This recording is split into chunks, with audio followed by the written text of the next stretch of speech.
Welcome everyone, we're here to discuss women in finance, and today I'm joined by G Footit from SJP Academy. Hi G, how are you doing? Really well, thanks Tina. Nice Brilliant, to be here. yeah, no, great to see you. So let's start G, tell me a little bit about your career background and your current role at SJP. Sure, so I started my career in financial services when I was 18 years old, so at that time chose not to go to university. And I've had a few different roles across the profession, starting out as an administrator in a financial advice business. I then moved across to the provider side where my clients were actually financial advice businesses. I also had a short stint in banking, but I joined St James's Place 6 years ago. My current role is in their marketing division, marketing and finding talent for our academy programme.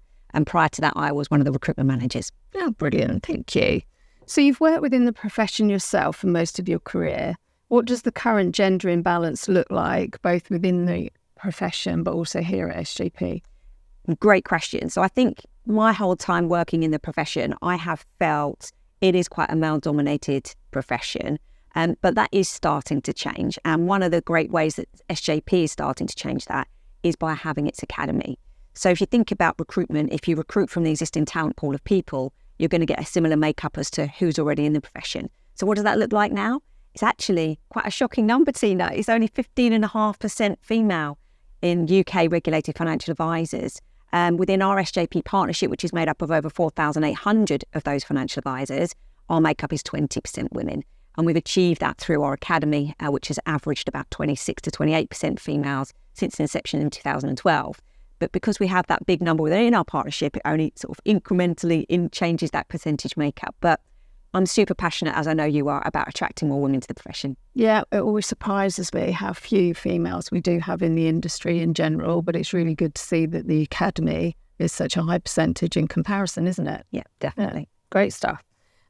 So I know you're extremely passionate about attracting more women to SJP, but why do you think there's a need for more female advisors? Again, interesting stats here. Its statistics show that the control of wealth, of money in the UK is moving more to the control of women. In fact, by just next year, 55% of the UK's millionaires are going to be women. And I think by 2030, around 60% of the affluent wealth will be controlled by women here in the UK. But if we compare that then to what the financial advisors look like, we've just discussed, circa 20% here at SJP and less than that in the profession, it doesn't mirror. And so therefore somebody needing financial advice may not find somebody who looks a bit more like them, which often we like to. When we're speaking to people, we're trusting with our personal information about our finances. People like to find somebody that they can relate to.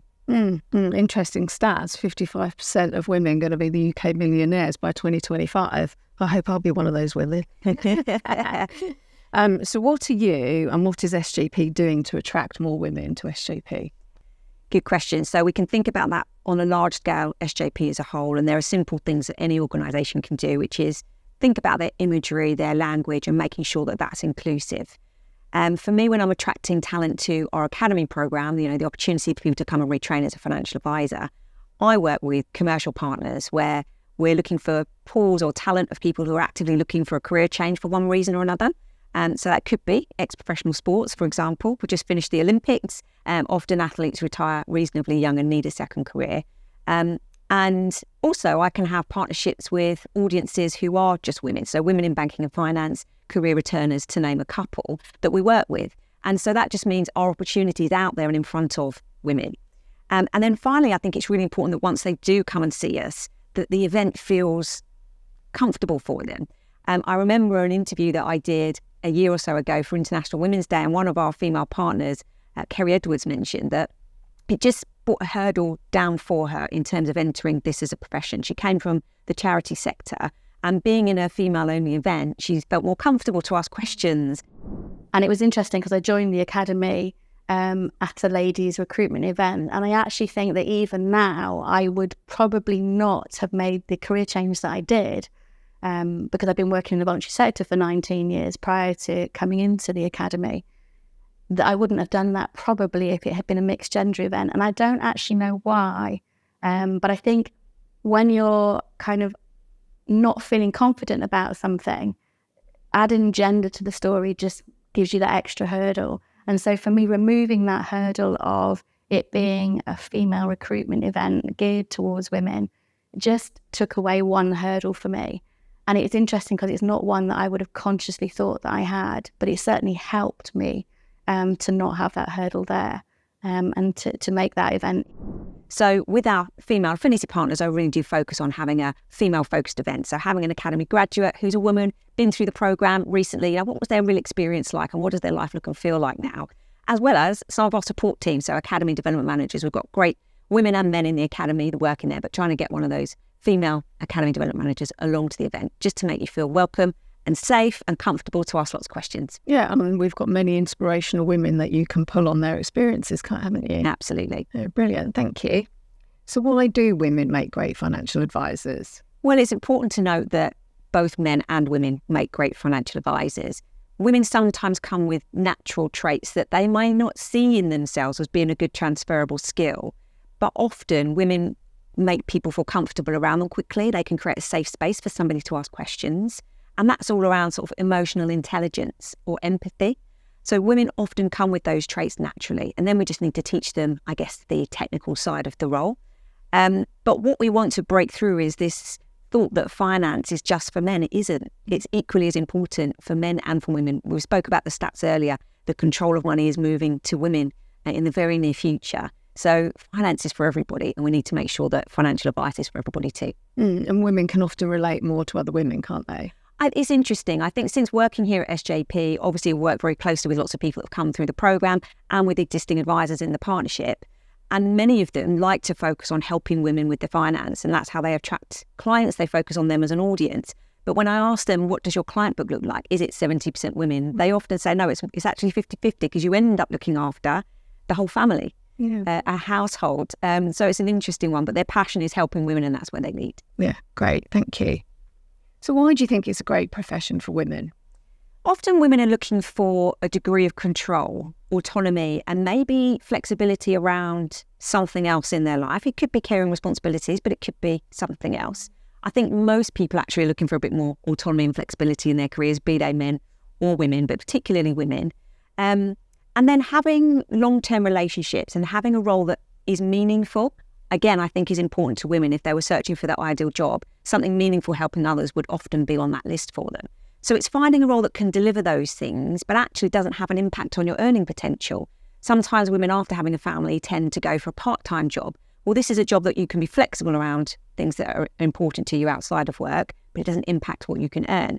And if I take some examples just to make that a reality, our partnership is 2,500 individual businesses. They all started with one person in them at one point or another. Now, you might choose to have a business with just yourself in it, and that's what you want. But some of our businesses have 5 advisors in, 50 advisors in, so there's not really any cap on what you can achieve. And the other nice part of this is you can build a legacy. So ultimately, when you come to retire, your business is valuable to somebody else. And what's quite nice about the St James's Place partnership is there are people coming through the academy who can look to take on those clients from you. So you're not only having a revenue coming through and an income, you're actually building an asset that you can sell at retirement too. And I think women find that really interesting.